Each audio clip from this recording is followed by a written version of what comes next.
Yo, what's up, guys? Today's commentary is going to be another Senna commentary. I would play this champion every game if she didn't have such bad matchups. But this commentary is going to focus on how to play when you kind of fumble lane. I know my last Senna video where I was super behind, it was my team that was behind and I was ahead, so I was able to carry. But this case is going to be a little different. I think most people kind of struggle with, if they fall behind, especially on Senna, on like what to do. But I think this game is a good showcase on how we can kind of play around that. So starting with the draft, as always, we have Zyra, Dr. Mundo showing into Bard Zac. I originally wanted to play Seraphine here because Seraphine is currently really strong after her changes, and I think she's a very big counter to Bard, but I saw that we would have had too much AP into Zac, and that is just really terrible. So I opted to pick Senna here. Bard into Senna is a skill matchup. I think that Senna should be able to outtrade Bard if you don't get hit with the electrocute, the auto, and the Q. I'll kind of highlight that as we are playing in lane. That's like one thing you need to look out for. I'm going my fleet and jack of all trades rune page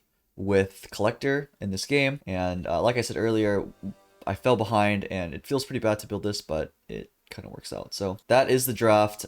My account is Emerald like 2-ish, and we are in like high diamond now. My Zyra is actually Masters. Yeah, so sorry, I'm Emerald 4. This is like high diamond, low Masters, as you can see here. Like I said earlier, I think this Bard into Senna is a skill matchup, but all you have to pretty much do is play around the electrocute interaction with Bard. So that's going to be whenever he has his passive up and he autos you and Qs you, he's going to proc electrocute. So I'm trying to either only walk up until after he autos or when he misses Q. But I want to trade pretty heavily in this lane after because Senna does a really good job at training. So off the bat, I am just getting an auto Q off, and I'm making sure I back off immediately after I use my Q. I think a big problem that a lot of support do when they're trading is that after they land an ability first, they don't walk away and they still end up trading, which is bad for you because you already won the trade by getting your ability off. But if you give the opportunity for the enemy to use their ability also, then you're just not going to win out on the trade. So we get level 2. I'm playing super aggressively because they're level 1. Aphelios is pushing for 2. He gets it, and then we're just getting a lot of damage. Bard made the mistake of following up a little too late after Aphelios, and so he gets chunked out. Oh, I'm running Sweeper this lane. Usually, against double range, I think I just start Sweeper in a lot of matchups.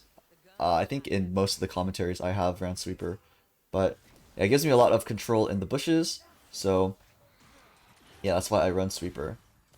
One thing I am noting here is that Mundo is on his red, and I think Zac is most likely pathing bot because we saw him on Raptors, but we are not afraid to push out here because we do have Mundo coming in if Zac does go for the gank here, so that's why we are just autoing. We actually do want to push this lane when our jungler is coming down, so we can help him with Crab as well. Bard gets a good stun here. I get the W off. Playing a little safe. I'm backing off because I'm low, and then we unfortunately are not able to get the kill, and Mundo ints our lane. And then Zac comes for the counter gank. So this is the start of just the disaster. I have to heal. We're sumless. What looked like it was going to be a free lane ends up just being really tragic. So I'm picking here. I want to look for Aphelios, maybe try to go for a little cheese here. Hoping to catch him if he stays, but he ends up backing, so I recall. And then he actually stays because he thinks he can one-shot me, which he was really close, and I guess this was warded. So I was healthy enough to survive here. Zyra TP's back. Now she is just shoving the wave, which is the correct play because Aphelios still needs to recall, and he needs to walk back. So I think looking back at this, I probably should have shoved one more wave, but I was just scared Bard can portal in. I don't go bot here because... Oh, okay, so Zyra should have just hard shoved this wave. It doesn't make sense for her to hard shove the first wave and then keep this wave still because we should have just held the wave in the beginning. Otherwise, we're kind of like saving the wave for Aphelios here. But I thought I path bot here because there's no play if I go mid. Generally, when you are playing with a Vlad mid, it's usually really hard to gank unless you're playing like a engage support because Vlad is just no utility, super useless until he has actual damage. So Bard got the kill, so he has double buffs. I'm still trading pretty heavily just because we are behind, but we're not that behind where it warrants us just playing super safe, especially because Mundo is also pathing bot for us. So we can assume that Zach is actually going bot here. Same pathing with Mundo, kind of like going parallel. So he should be around bot here. I'm just trying to get souls. Playing like generally safe because I don't have flash. And then we get ganked by Zach. And then I die. And this is like a very... I thought we'd be okay here just because we have the ward in river and we weren't pushed that far up. But, you know, Zach is kind of a disgusting champion where he can E from around the tri area. And yeah, that was my fault. So shouldn't have pushed up that far. I didn't think he'd be able to reach me from there, to be honest. But yeah, when you are playing against Zach, you have to respect it super hard, especially if you are an immobile champion. Double whammy. I'm going the free boots ward, or sorry, free boots rune. So it's like I don't have boots either, so it's 10 times harder to like run. And then Mundo does the most disgusting dragon. He tries to contest dragon when 4 of them are in river, and then he starts spam pinging. I think we've all played with junglers that are disgusting like this, and you know, it's important not to tilt even though your jungler is being a freak. And so, you know, he pings, whatever, we're pushing the wave. Yeah, this is just like the right response to them taking dragon, because if they are on dragon, then we're making them basically pick between either dragon or doing the dragon faster or rotating back to get the wave. They actually don't end up doing dragon, but pushing in was still the right call. So I back here for Dirk. Grubs are up in 25. And I'm pathing middle here to go for it. So, you know, when it's 8 minutes, every game you should essentially be thinking about when grubs are going to come up. I think regardless if you're behind or not, that matters a lot less. And what matters more to look at is your lanes or your jungle, so you can kind of move appropriately. Vlad actually ends up getting a solo kill mid, and then we get a kill top. I'm trying to clear out the area. We are able to get Zach. Zach's flash here. He's going for Raptors. Bard actually ends up showing, but I think this is still a good opportunity for us because Renekton is dead and we have Vlad. We go pretty deep for Zach, but he has his passive, so we don't end up killing him. We get his passive though, and then just get Bard ulted. I'm trying to run out. I unfortunately have to burn my flash.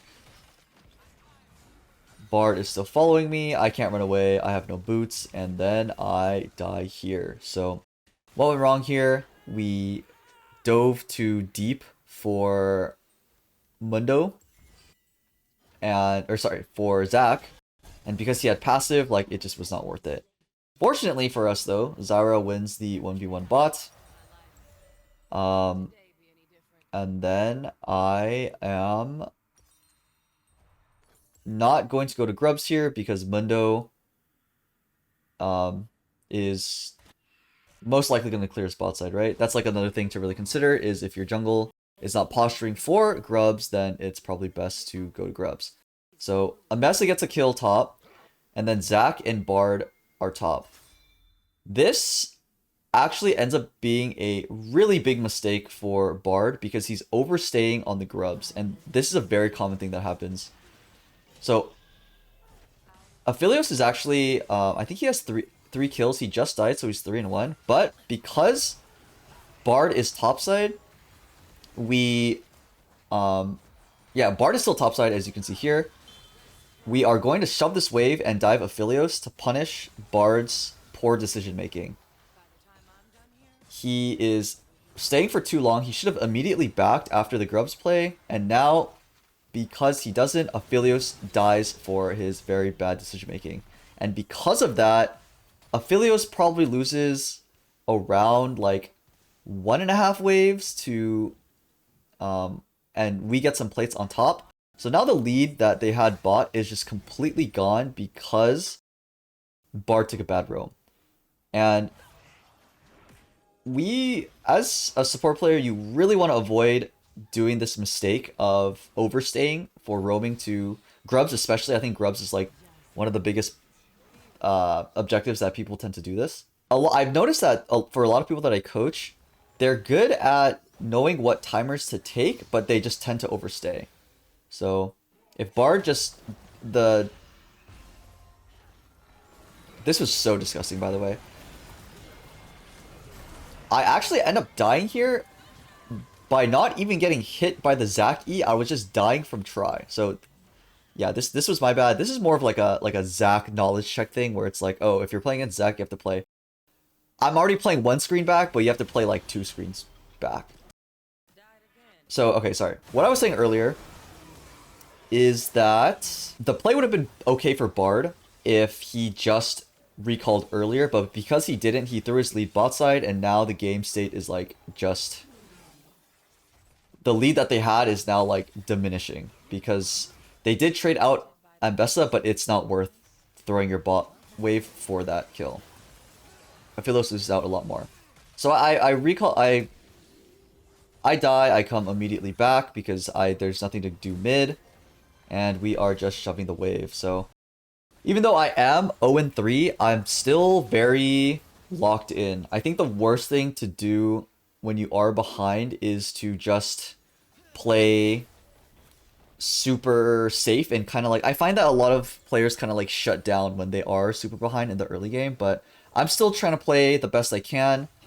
Taking trades where it's good for me, not overly trading. Obviously, if I was like ahead or even, I would probably try to look for more angles, but I'm trying to just look for the best angles. I'm still taking the roam timers, even though, you know, if you are behind, you are going to be second to an objective. I'm still relatively strong too, because I have Jack of all trades and I have Dirk early. I finally have boots now, so I can actually run away from... Well, okay, I still get ran down, but I have a lot easier time surviving because I have boots 1, but I'm still going for that collector. So I take a recall here because I have pickaxe. I see that Bard is pathing mid, so I want to hover. Zyra is going to be okay because Bard is up here. I'm hiding in fog. I'm able to catch Bard, and I don't remember if we get a kill here. No, Bard actually portals out. But I'm still... The most important thing about like this point is that I'm still being very active on the map. I'm not... Like, the enemy is going to be first into a lot of plays. Naturally because it is Bard, but I'm also just super behind. Just whoever has the edge in lane is going to be able to move faster because they have prio. But it's important not to just completely sandbag and just not move at all. Even though you are going to be second, we still have to navigate this game in a way where we can back up our team. So after we take Dragon, I go bot. I path this way because I have Mundo walking with me, but they portal and try to get me here.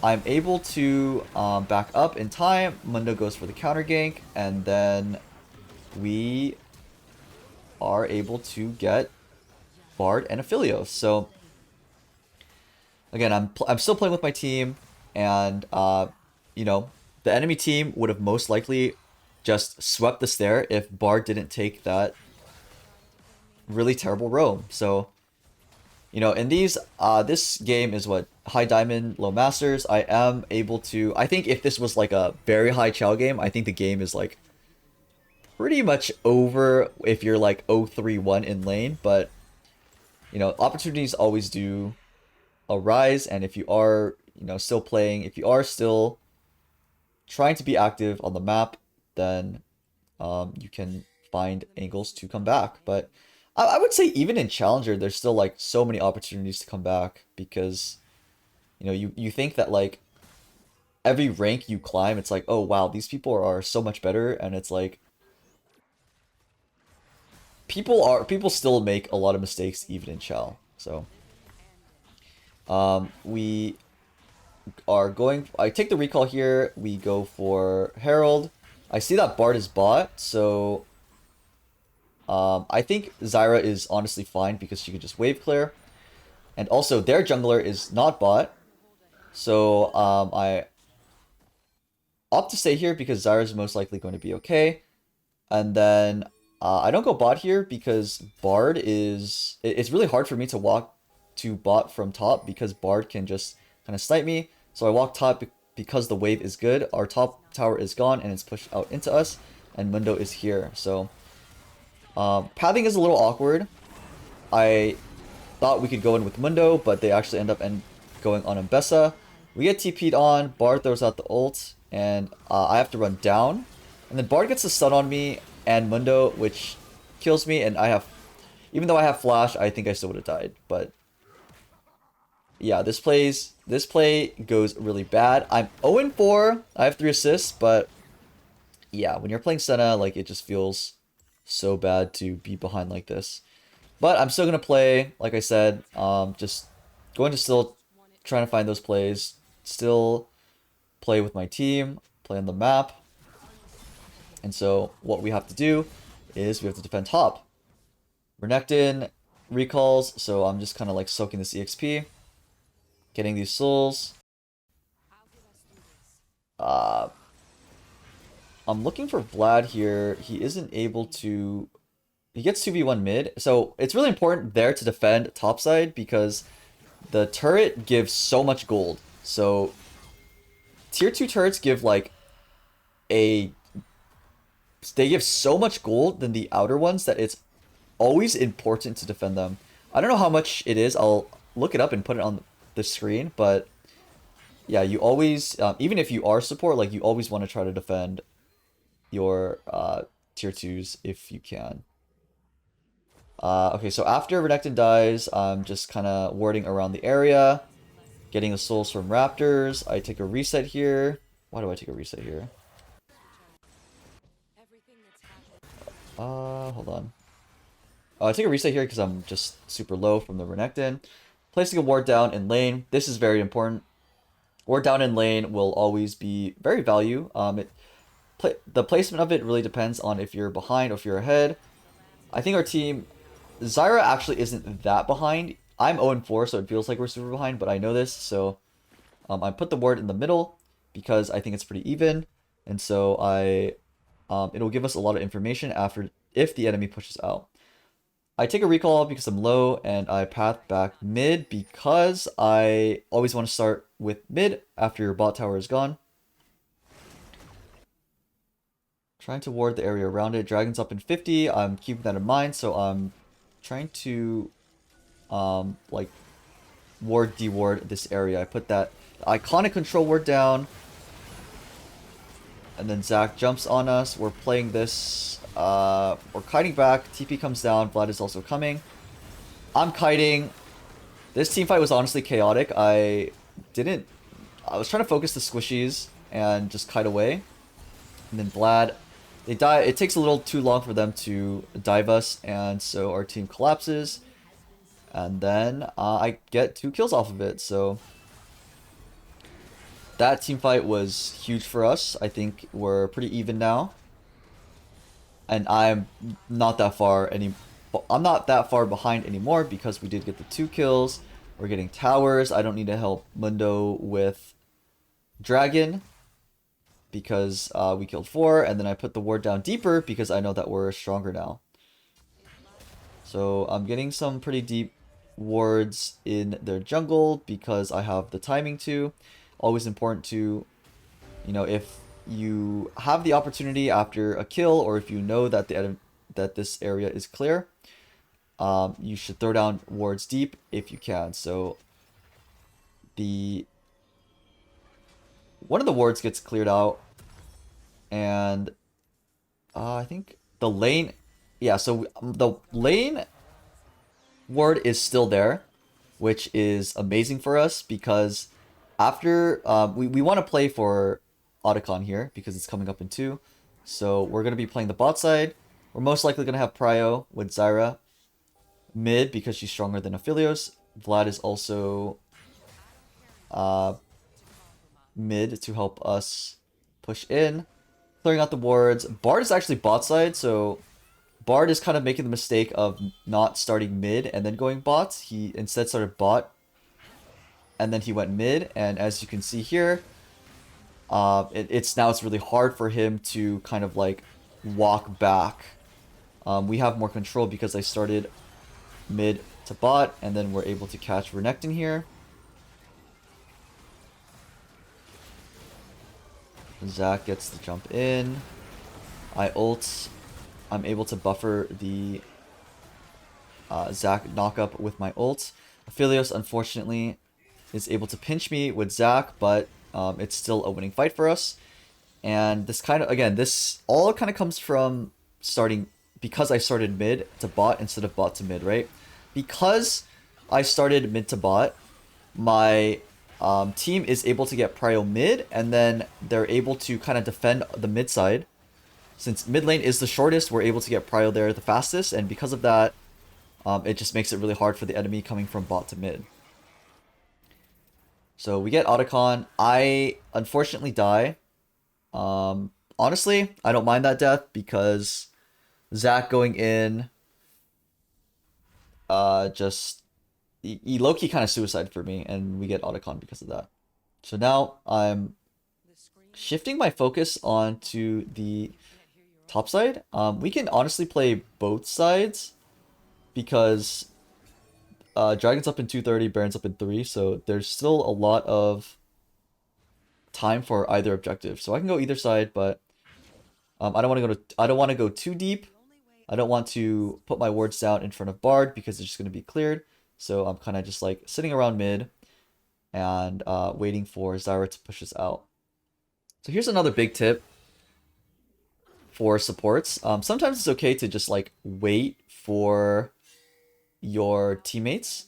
You don't always have to be like moving around and like doing stuff. Sometimes it is okay to just wait if there is no one on the map, like what just happened there. And I was decent with my team because I died, but there are going to be times where you are decent, like super decent with your team. And it's fine. So Bard, I think, like perfect timing, he dies. He's just doing too much. He just kind of walks by and then dies. Vlad is able to get solo kill on the sides. But yeah, like I was saying, it's completely fine to just, sometimes you just gotta chill. We catch Zac. Zyra catches Zac E with her E, and so it's actually crazy we killed her, by the way. That's insane. It's low-key the build, the collector cleaver build. Once you get Dirk, honestly, your damage, you're already so strong just because of the adaptive force that you get from having 5 Jack of all trades. So at this point, we're not even behind. Like, I'm also just back in the game. I have my cleaver now. And so, yeah, this game becomes pretty standard stuff. You know, just playing around objectives. We have first move now. Again, just resetting. I'm gonna start mid to work my way bot. Right now, I'm just walking around with my jungle, taking red. And then, yeah, Dragon's up in 15, so walking over,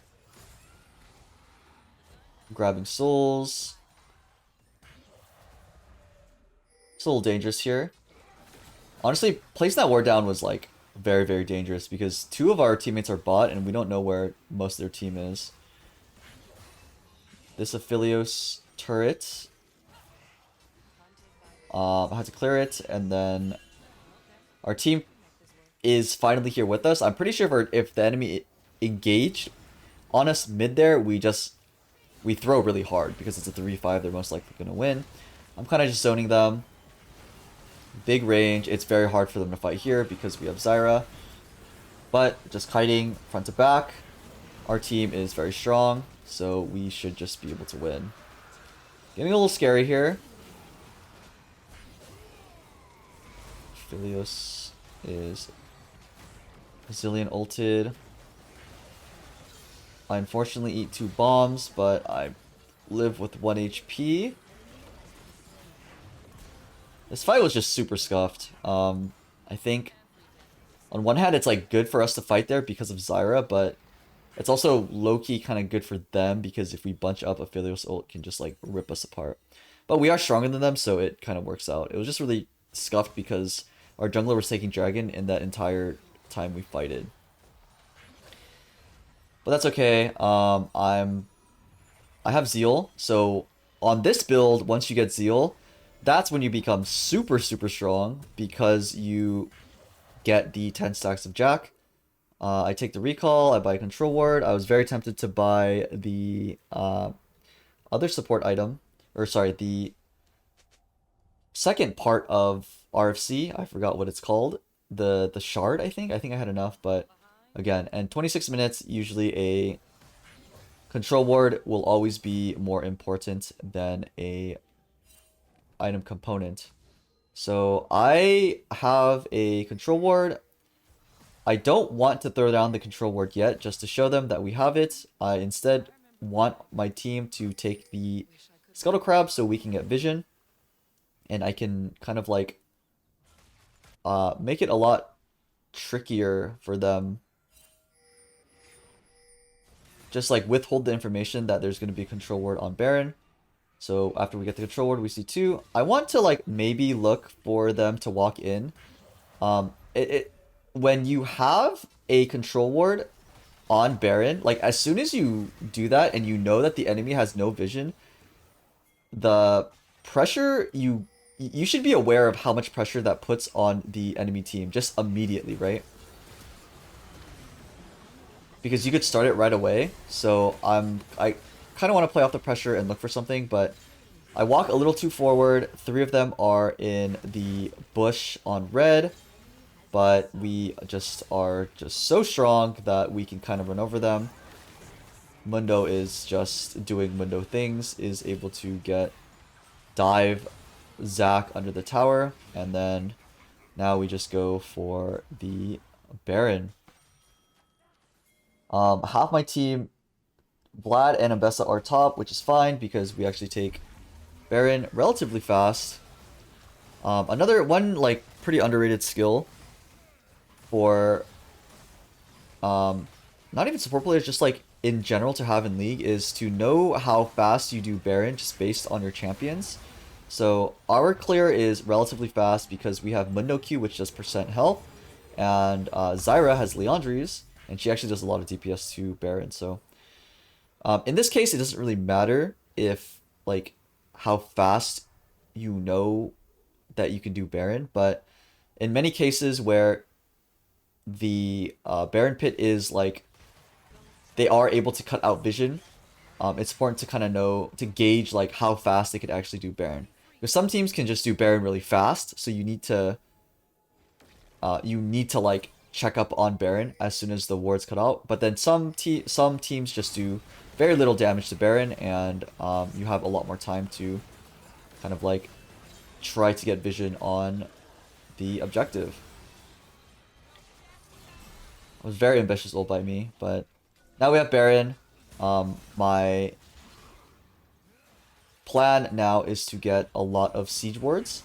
So it's really important when you get Baron to kind of like recognize that the wards you want to place are going to be for sieging. So you most of the time want to save your wards you don't want to autopilot and put it into your side of the jungle. You want to put them deep into their base. The more you cut you kind of want to think of it as like, I want to cut out vision. Where is the line that they have vision right now? Where can I cut it off? And then where are the enemies? Because if all the enemies are in base, then you don't have to worry about getting flanked, and you can just focus on getting a lot of those wards to focus on getting a lot of those wards in the enemy base to look at like intersections, so it's just like impossible for you guys to get caught off guard. And yeah, that's the Senna game. That was, again, a good game, kind of showcasing when you are behind, how you want to play. So thank you so much for watching.